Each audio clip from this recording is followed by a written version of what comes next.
말씀드린 것처럼 비즈니스를 하시면서 지식자산권에 대해서 직접 자세히 아실 필요는 절대 없습니다. 지식자산권에 대해서 전문가가 직접 되시려면 되기도 힘드시거니와 저 같은 전문가가 굶어 죽습니다. 그렇기 때문에 절대 지식자산권에 대해서는 깊이 알려고는 하지 마세요. 다만 어느 정도는 아시는 건 좋습니다. 실제 비즈니스를 하시면서 나한테는 이 상표가 이게 필요해, 전문가님 도와주세요, 맡기기만 하면 이게 사실은 이 전문가가 어떻게 일하는지를 컨트롤이 안 되잖아요. 가장 좋기로는 어느 정도는 지식자산권에 대해서 조금 가늠은 하시고서 그 전문가에게 맡기되 상의를 하시는 그런 입장이 제일 좋으세요. 그런 측면에서 아까는 지식자산권의 간단한 개요에 대해서 말씀드렸다면 조금 더 들어가서 각각 지식자산권의 내용을 조금 더 이제 말씀드려보도록 할게요. 지식자산권 4가지 됐습니다. 특허, 상표, 디자인, 저작권, 그들 각각에 대해서 간단하게나마 겉핥기식으로 좀 알아볼 거예요. 그래서 이 정도는 뭐 굳이 귀담아 듣지 않으셔도 좋은데 흘려 들으시면서 아 맞다 그런 거였구나 이렇게 좀 편안한 마음으로 들어주시면 되겠습니다. 특허는 진보된 신기술 발명을 보호하는 겁니다. 근데 진보된 신기술, 근데 신기술이 뭘 갖고 신기술이라고 하느냐, 그냥 기술적이지 않은 것만 뺀다고 보시면 됩니다. 뭐 특허청에서는 뭐 특허가 되는 어떤 신기술의 예로 뭐 새로운 기계, 새로운 화학물질, 새로운 전자제품, 새로운 제조방법, 새로운 프로그램, 온라인 사업을 얘기를 하는데 이런 것보다 그냥 우리 주변에서 그냥 새롭게 만들어낸 그랬던 눈으로 볼 수 있고 만질 수 있는 것은 전부 다가 신기술 발명에 속한다고 보시면 되겠어요. 대표적으로 안 되는 게 퀴즈 방법, 끝말잇기 방법, 또는 앞에서 땅 따먹기 하는 방법, 아니면 유행어, 이런 것들은 막 사람 머리로 만들어내긴 했는데 이게 형체가 없는 거잖아요. 이 경우는 신기술이 아니라는 이유로 등록이 안 됩니다. 이거 내 유행어 전매 특허야 절대 안 돼요. 그런 것들 형체가 없기 때문에요. 암호 방법, 예를 들어서 사람의 언어를 어떤 식으로 변형을 해서 암호로 만들고 나중에 해독할 것이냐, 특허 안 돼요. 다만 이게 어떤 물품의, 제품의 형태로 만들어지면 이건 특허의 대상이 됩니다. 우리가 다 아는 2차 대전 때 독일군이 만들었던 그 암호화 장치, 이니그마라고 그러죠. 이니그마. 수수께끼라는 뜻인데 암호를 기계가 자체적으로 특정한 알고리즘으로 암호화를 하는 거예요. 이거는 특허의 대상이 됩니다. 그리고 이 이니그마를 해독하기 위해서 만들어내기 시작한 게 영국에 있는 그 과학자가 만들어낸 이름 기억이 안 나는데 그게 인류의 최초의 컴퓨터에 해당한다라는 얘기가 있습니다. 하여튼 그렇게 장치에 해당할수록 해당하면 특허의 대상이 되는데 그렇지 않으면 특허의 대상이 안 되고요. 특허를 등록받기 위해서는 새롭게 만들어냈다는 것만도 부족하고 진보성을 요구를 합니다. 나는 이거 만들었어. 기존에 이런 제품이 없었어. 그렇다고 특허가 다 되면 조금만 바꿔서 만들면 다 특허가 되거든요. 그럼 특허 지뢰밭이에요. 아무도 시제품을 못 만들어요. 그러니까 누가 만든 게 있어? 누가 만든 게 있어? 누가 만든 게 있어? 누가 만든 게 있어? 띄엄띄엄 각자가 큰 의미가 있는 것들은 특허를 인정을 하되 그 중간에 있는 것들은 이거는 이도 아니고 저도 아니니까 이거는 특허 줄 것까지는 아니야. 이런 식으로 나름대로 거점되는 특허들만 인정하고 그 중간 영역은 자유롭게 활용할 수 있도록 특허를 인정하지 않습니다. 그 의미는 나는 기존에 있었던 공지기술보다는 월등하게 업그레이드된 내용을 제시를 해야지 등록이 된다는 얘기입니다. 그런데 누구는 이렇게 묻죠. 그러면 월등하게 진보됐다는 거를 누가 어떻게 판단을 합니까?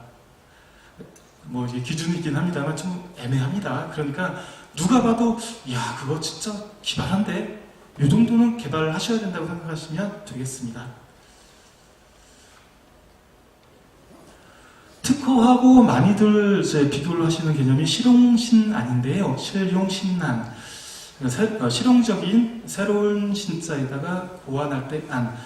이거는 우리나라가 이제 처음 지식자산권 제도가 도입될 때 기술 수준이 상당히 좀 낮았잖아요. 그러니까 선진국에서 그 당시 선진국에서 어떤 신기술로 특허가 도배가 되니까 자국 기술을 보호할 방법이 없었다고요. 그래서 간단하더라도 우리나라에서 만든 그 어떤 의미가 있으니까 보호를 해주자. 그래서 간단하더라도 보호가 되도록 만든 게 실용신안입니다. 전 세계적으로 이 제도가 있는 나라는 좀 상대적으로 개발도상국이었던 위치에 있던 나라들, 일본, 우리나라, 중국 그 정도만 있는데요. 지금은 우리나라가 수준이 워낙에 높아지다 보니까 특허하고 실용신안하고 차이가 별로 없어요. 이거를 특허를 내야 될까요? 실용신안을 내야 될까요? 그러면 그냥 특허 내는 게 낫습니다. 어차피 심사받는 건 비슷하게 어려워요. 다만 실용신안이라는 이유만으로 우선심사 신청이 가능하다는 정도만 효과가 있고 심지어 보호기간도 특허 절반밖에 안 돼요.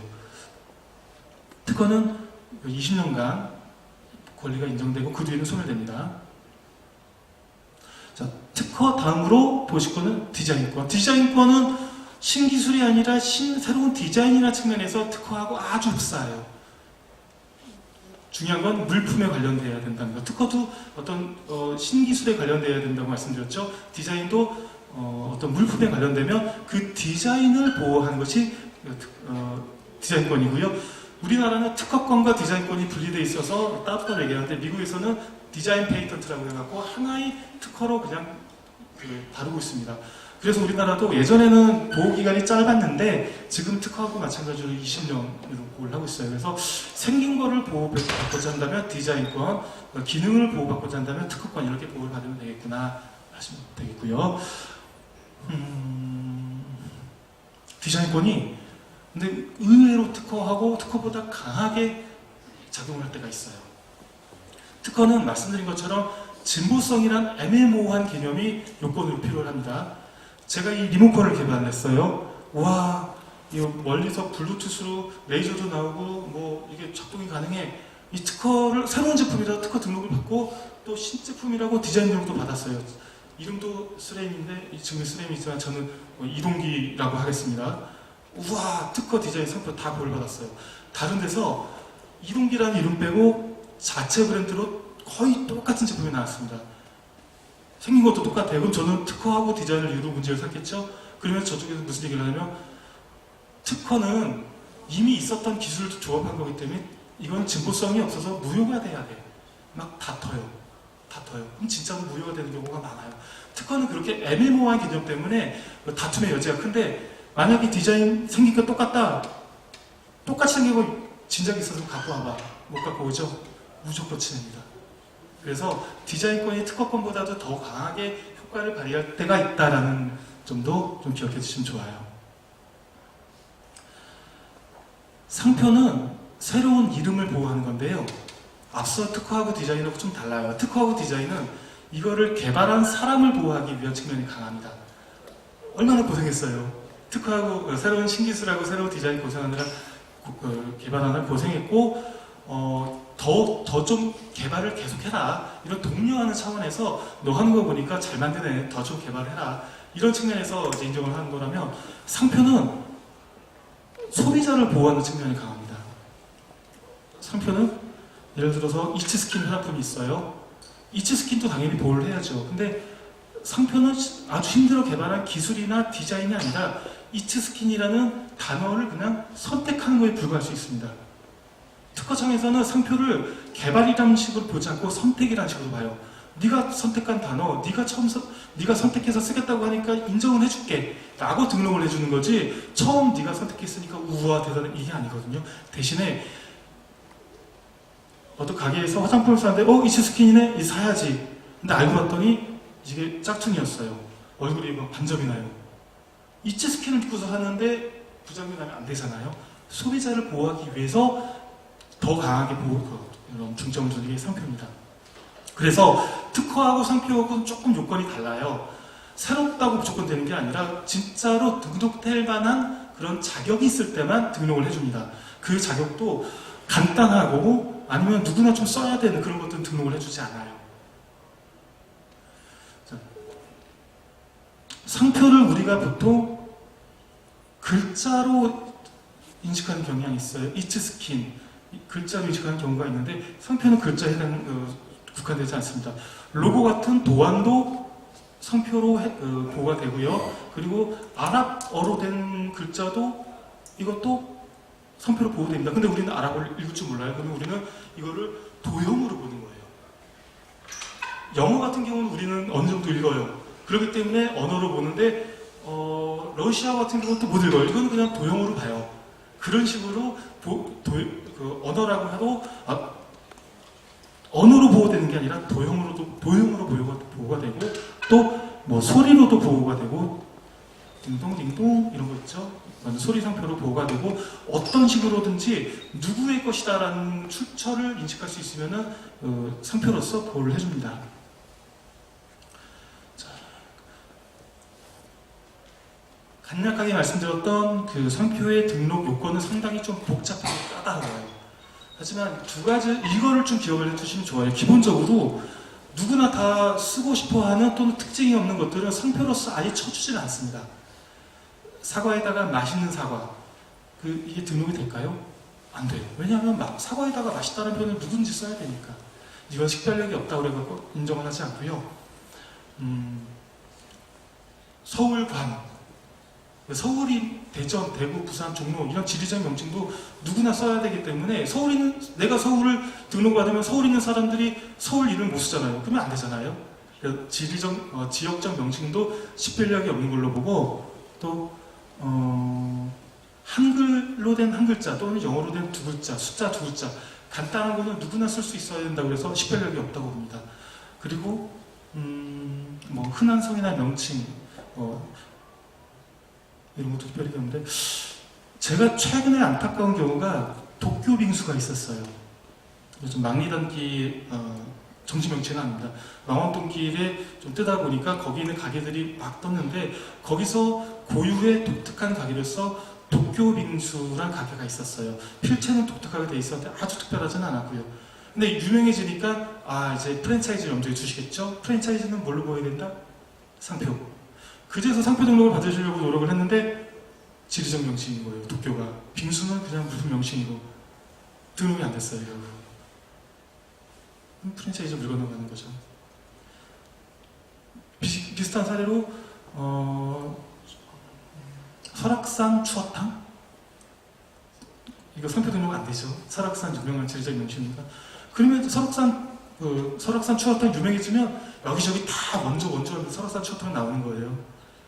그러니까 이름을 지으실 때 뭔가 좀 상표 등록이 되겠나 안 되겠나 이런 걸 염두에 두시고 식별력 있는 이름으로 지으시는 게 이왕이면 좋습니다. 나중에 후회하지 않으시는 방법입니다. 이외에 부정적인 그런 영향을 주는 정부기관을 사칭한다거나 이런 아니면 또 누가 이미 등록된 거하고 비슷하다거나 당연히 안 되겠죠. 이런 것들은 좀 기본 센스고 이런 부분들은 나중에 실제로 전문가하고 깊이 좀 상의를 하시면 되겠습니다. 상표에서 중요한 건 식별력이 있어야겠구나. 그 부분이 중요합니다. 상표의 비교 개념으로는 서비스표가 있어요. 서비스표는 상표의 일종이라고 보시면 되겠습니다. 물건을 취급하는 명칭은 상품의 명칭이다 그래서 상표. 간판에 드는 건 서비스의 명칭이다 그래서 서비스표라고 구분을 하는데 둘 다 상표법 안에 규정이 되어 있거든요. 그래서 통칭에서는 상표라고 하고 엄밀히 얘기하면 나이 상표는 따지고 보면은 나이 서비스 제공하는 이름은 서비스표 이렇게 좀 나뉩니다. 상호 등록을 받고 싶습니다 이런 얘기를 많이 하는데 상호는 사업자를 내실 때 세무서에다가 적어서 내는 이름이에요. 이거는 절대 똑같지만 않으면 무조건 등록이 돼요. 세무서에는 띄어쓰기만 달라도 특허법인 대한, 부셔서 특허법인 대한, 대한특허법인 다 따로 등록이 됩니다. 그러니까 이거는 지금 우리가 누군가 모방하지 못하도록 이거를 상호 등록을 받고 싶다. 그 개념이 아니에요. 모방하지 못하도록 하는 것은 상표권 개념입니다. 그러니까 상호 등록은 세무서에다가 사업자 내야지 그때 개념이라는 거 아시면 되겠어요. 상표권의 존속 기간은 아까 특허하고 디자인은 20년이라고 했잖아요. 20년 끝나면 소멸합니다. 누구나 다 쓸 수 있어요. 근데 상표는 소비자를 보호해야 되기 때문에 10년 지났다고 위스키니 우후죽순 나오면 안 되잖아요. 10년마다 갱신을 통해서 거의 영구적으로 가져갈 수가 있습니다. 저작권. 저작권은 또 이들하고 달라요. 저작권은 문학, 예술, 화가 뭐 이런 분들 얼마나 고생해서 이거 작품 만들었습니까? 고흐 아니면 이문열 작가님 힘들어서 했잖아요. 그분들이 열심히 공들여서 했으니까 그 좀 재산적인 보전을 해주자는 측면에서 만들기만 하면, 그리고 공표만 하면 퀸의 보헤미안 랩소디 얼마나 좋아요. 근데 만들고 히트치나 고생했잖아요. 좀 재산적으로 그 가치를 보호해주자라는 측면에서 나온 거기 때문에 좀 다른 측면의 지식재산권인데, 심지어 등록 절차도 없어요. 이게 저작권 등록 어떻게 됩니까? 블로그에만 공표해도 저작권 생겨요.